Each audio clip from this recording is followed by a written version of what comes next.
Hello, students of class 12. Today, I am going to start a new topic, new chapter, that is integration.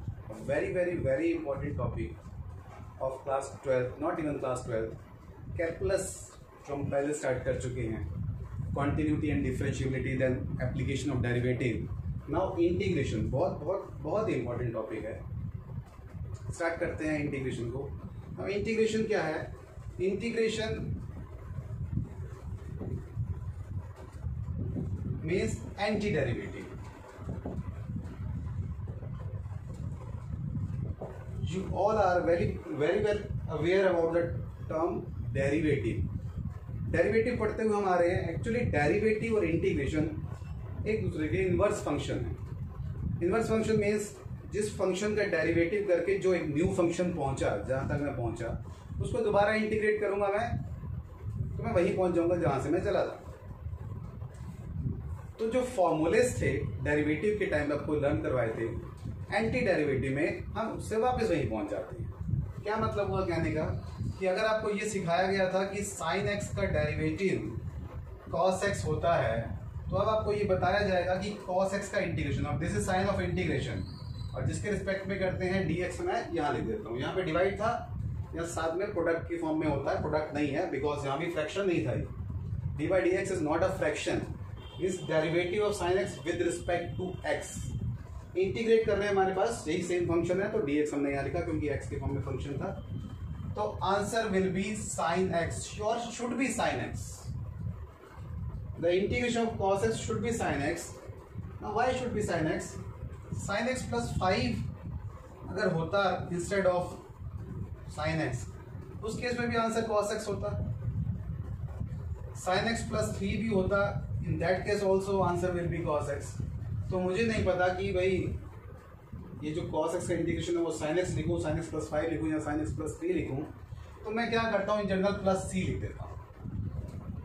सी लिख देता हूँ. सी की क्या value है कोई पता नहीं क्या वैल्यू है, एनी कांस्टेंट हो सकता है हमारे पास में. दैट्स वाई इसको हम क्या बोलते हैं, इनडेफिनेट इंटीग्रल्स. Indefinite integrals. तो सबसे पहला और इम्पोर्टेंट काम, आपको सभी के सभी को फॉर्मूलेज लर्न करने हैं इंटीग्रेशन की, जो ऑब्वियसली डेरिवेटिव के उल्टे होंगे. कुछ मैं वैसे ही बता देता हूँ. साइन एक्स और कॉस एक्स था, अगर कॉस एक्स का डेरिवेटिव याद हो तो क्या था, माइनस साइन एक्स. तो साइन एक्स का इंटीग्रेशन क्या हो जाएगा, माइनस कॉस एक्स. सबसे बेसिक एक्स की पावर एन का डेरिवेटिव आपको बताया जाता था, तो मैं एक्स की पावर एन से ही स्टार्ट करता हूँ. एक्स की power n plus 1 upon n plus 1 plus c. Derivative में हम एन से मल्टीप्लाई करते थे आगे आके, और पावर को रिड्यूस कर देते थे. यहाँ पावर को इंक्रीज करना है और अब डिवाइड करना है. प्लस सी तो इंडेफिनिट इंटीग्रल है तो हम कर रहे हैं. ऐसे ही लॉग एक्स का 1 बाई एक्स होता था, तो एन 1 बाई एक्स का मैं क्या लिख दूंगा, log mod x plus c. X square का करना वो इंटीग्रेशन मुझे, that will be x cube upon 3. Now a x plus b का स्क्वायर का अगर मुझे इंटीग्रेशन करना हो, ए एक्स प्लस बी का होल स्क्वायर, तो फॉर्मूला तो मैं यही यूज करूंगा, ए एक्स प्लस बी का whole cube by 3 plus c. लेकिन डिफरेंशिएशन में याद हो क्या बताया था, चेन रूल. यहां पर चेन रूल नहीं है, लेकिन इसके डेरिवेटिव से मल्टीप्लाई करते थे हम. ए एक्स प्लस बी का derivative a, small letter a, उससे मल्टीप्लाई. यहां मैं डिवाइड कर दूंगा, यहां मैं डिवाइड कर दूंगा. तो answer will be a x plus b का whole cube upon 3a plus c. In generally हमारे पास इंटीग्रेशन के बेसिक हैं. इंटीग्रेशन को 3 टाइप्स में मैं डिवाइड कर सकता हूं. One is by substitution, second one is integration by parts,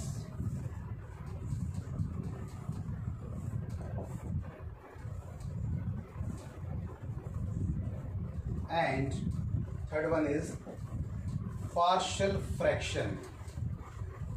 पूरी इंटीग्रेशन इन 3 हिस्सों में डिवाइड हो जाएगी. Substitution, integration by parts, partial fraction. क्या होता है, जैसे जैसे लेक्चर टॉपिक आगे बढ़ता चला जाएगा तो मैं डिस्कस करूंगा. फर्स्ट ऑफ सब्स्टिट्यूशन, और ये सब्स्टिट्यूशन ही है, करके नहीं दिखाया आपको मैंने सब्स्टिट्यूशन कैसे हुआ, लेकिन ये सब्स्टिट्यूशन ही है पहला हमारे पास में। तो हम धीरे धीरे स्टेप बाय स्टेप चलते हैं। पहले इसी को आगे थोड़ा सा कंटिन्यू करें।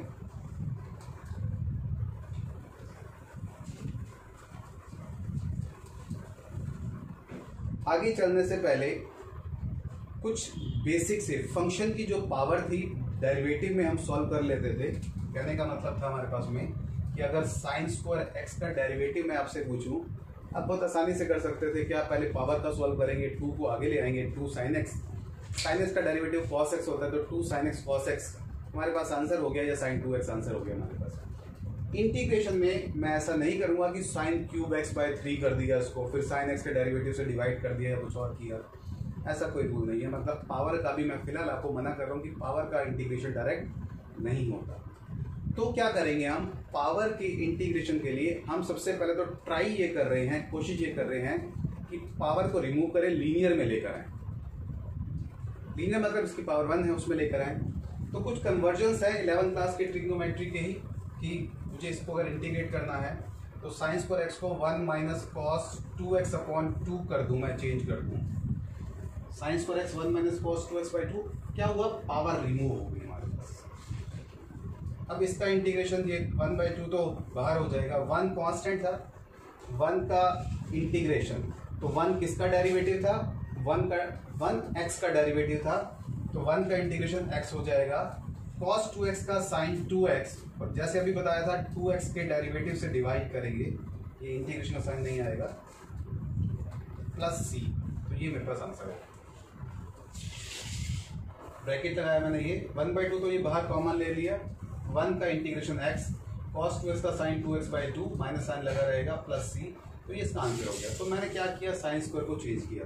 तो इस तरह से जितने भी ट्रिग्नोमेट्रिक है, आप ट्रिग्नोमेट्रिक की पावर आएंगे तो उसको आप रिड्यूस करेंगे लीनियर में। कैसे कैसे कर सकते हैं कि अगर cos स्क्वायर एक्स होगा तो उसको मैं 1 प्लस cos 2x बाई 2 में करूंगा,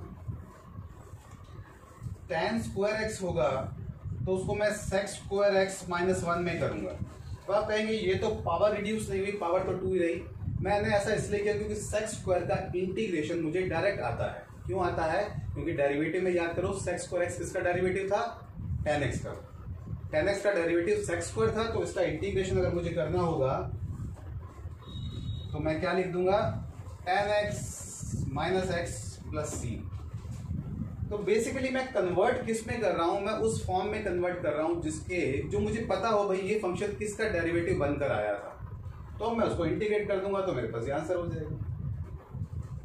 सिमिलरली अगर cot स्क्वायर एक्स का भी मुझे करना हो तो मैं उसको cosec स्क्वायर एक्स माइनस 1 में रिड्यूस कर दूंगा, क्योंकि cosec स्क्वायर को मुझे डायरेक्ट मालूम है और 1 का तो x होता ही है। बाकी जो दो बचे sec स्क्वायर cosec स्क्वायर, उनको करने की नीड ही नहीं है क्योंकि उनके तो डायरेक्ट इंटीग्रेशन के फॉर्मूले ही पता है, sec स्क्वायर cosec स्क्वायर। तो ट्रिग्नोमेट्री के जो 6 ट्रिग्नोमेट्रिक रेशियोज थे, sine square, cos square, tan square, cot square बता दिया, sec स्क्वायर और cosec स्क्वायर पे तो मेरे पास डायरेक्ट होते हैं। इसी तरह क्यूब अगर हमारे पास आ जाएंगे तो वैसे तो अगर सब्स्टिट्यूशन हम करेंगे तो और भी तरीके होते हैं, बट फिलहाल कन्वर्ट करने का एक मेथड मैं आपको ये बता रहा हूं कि साइन क्यूब एक्स का मुझे इंटीग्रेशन करना है।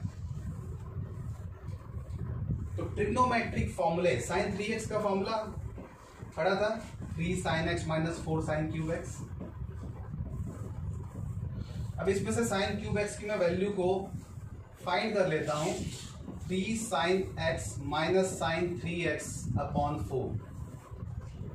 नाउ इसको रिप्लेस कर दूंगा मैं इससे, इस फॉर्मूले में से ही निकाला गया है, फाइंड किया गया है। अगर इससे मैं फाइंड कर लूंगा तो इसका इंटीग्रेशन करना आसान हो जाएगा क्योंकि ये लीनियर है। साइन एक्स का minus cos x, sine 3x का माइनस कॉस 3x अपॉन 3, तो माइनस माइनस प्लस हो जाएगा, 1/4 बाहर है, plus c।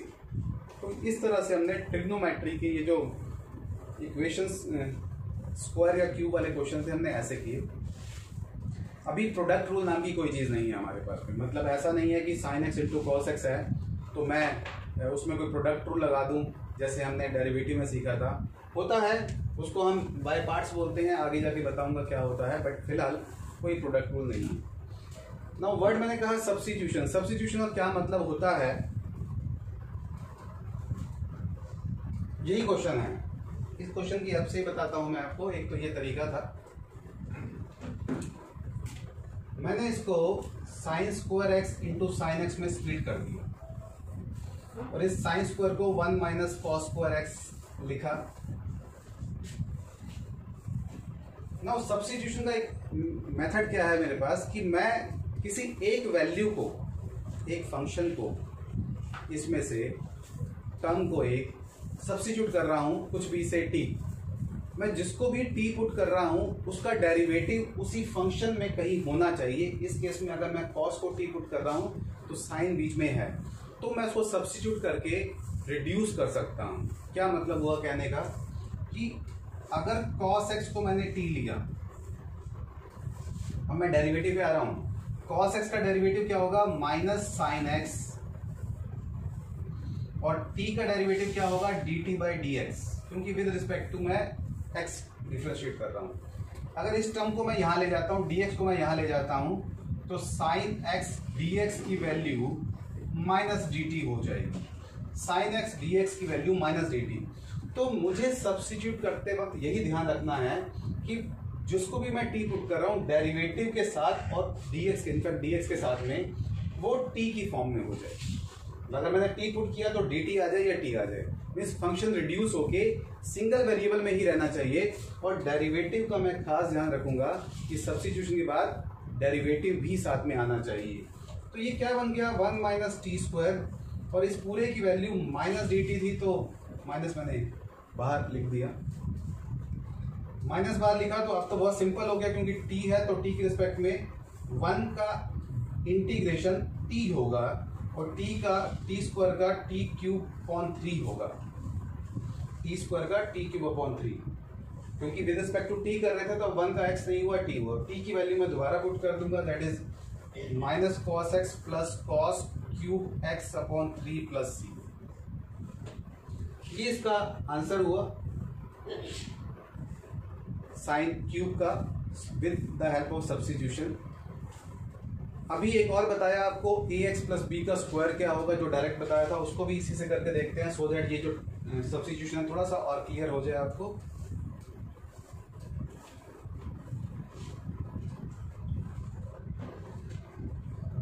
ax plus b का स्क्वायर डायरेक्ट क्या बताया था आपको? ax प्लस बी का क्यूब अपॉन 3 प्लस सी। इसी वीडियो के स्टार्टिंग में डिस्कस किया था हमने। ये क्यूब बाय 3 है, अगेन 3 के साथ में मैं इसका डेरिवेटिव a और लिख दूंगा, तो ये मेरे पास फाइनल आंसर हुआ।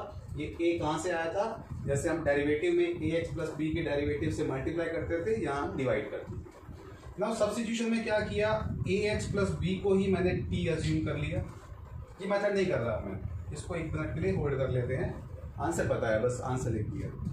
ax प्लस बी को t लिया, a का a, x का डेरिवेटिव 1 होता है, लेकिन अब मैं जो dt बाई डी एक्स होगा मैं डायरेक्ट यहाँ लिख देता हूँ dx, इसका 1 और यहाँ dt। फिर से देखो ये कहाँ किया, क्योंकि पहले बताया सब्स्टिट्यूशन में dt बाई डी एक्स आता है और dx मैं यहाँ मल्टीप्लाई कर दूंगा। तो अब से मैं क्या करूंगा कि x का dx लिख दूंगा डायरेक्ट, t का dt लिख दूंगा, क्योंकि dt बाई डी एक्स अपने आप हो जाएगा, ये तो 0 हो गया। ऐसा नहीं होगा बीच में कि कोई और टर्म आएगा तो मल्टीप्लाई होकर dx वहां भी होगा, आना होगा तो अपने आप ही आ जाता। a dx की वैल्यू क्या हो गई? dt। तो dx की वैल्यू क्या हुई? dt upon a। इसको t लिया था, that is T square. dx की value dt upon a upon a constant में बाहर ले सकता हूँ, कोई प्रॉब्लम नहीं होती है, कांस्टेंट है, इंटीग्रेशन साइन के। टी स्क्वायर का t cube by 3 plus c हुआ, और t क्या पुट किया था? ax प्लस बी का whole cube upon 3a plus c. जो आंसर पहले लिखा था वही आंसर अब भी है। तो ये प्रॉपर मेथड है, विद सब्स्टिट्यूशन है। तो हमने ये सीखा सब्स्टिट्यूशन कैसे कैसे होते हैं। इनफैक्ट सब्स्टिट्यूशन की हेल्प से ही हमने कुछ आइडेंटिटीज और ट्रिग्नोमेट्री की डेवलप कर ली, जो आपको लर्न ही करनी है। वो भी मैं एक आध करके दिखाता हूँ। यही कर देते हैं कि अगर tan x का इंटीग्रेशन मुझे करना हो, ट्रिग्नोमेट्री में साइन का तो बता दिया था, साइन का आपके पास में माइनस कॉस होता है, कॉस का साइन होता है, इंटीग्रेशन tan x का। अब tan x डायरेक्ट किसी का डेरिवेटिव नहीं है, तो उसका डायरेक्ट इंटीग्रेशन भी नहीं है हमारे पास ऐसे। तो क्या किया, इसको मैंने sin x upon cos x में कन्वर्ट किया, जो कि होता है। cos x को t पुट किया, cos x का डेरिवेटिव माइनस साइन x, ये बताया था x का dx लिख दूंगा, यहाँ dt हो जाएगा। तो साइन x dx की value minus dt, sine x dx की वैल्यू माइनस dt, और cos को लिखा था t। ना 1/t का log mod t plus c, और t क्या लिया हमने cos x, तो log mod cos x plus c, तो tan x का हमारे पास आंसर ये है। तो अगर आप याद करो उस लिस्ट के अंदर जो आपको आइडेंटिटीज वाली करवाई, तो उसमें ये हमारे पास इसका इंटीग्रेशन होता है। अब अगर इस माइनस को मैं उसकी पावर बना दूं तो आंसर क्या हो जाएगा, log cos x bar minus 1 that is sec x plus c। तो ये फॉर्मूला ऐसे भी हो सकता है और ऐसे भी हो सकता है, तो हमारे पास दो फॉर्म में दिया गया है।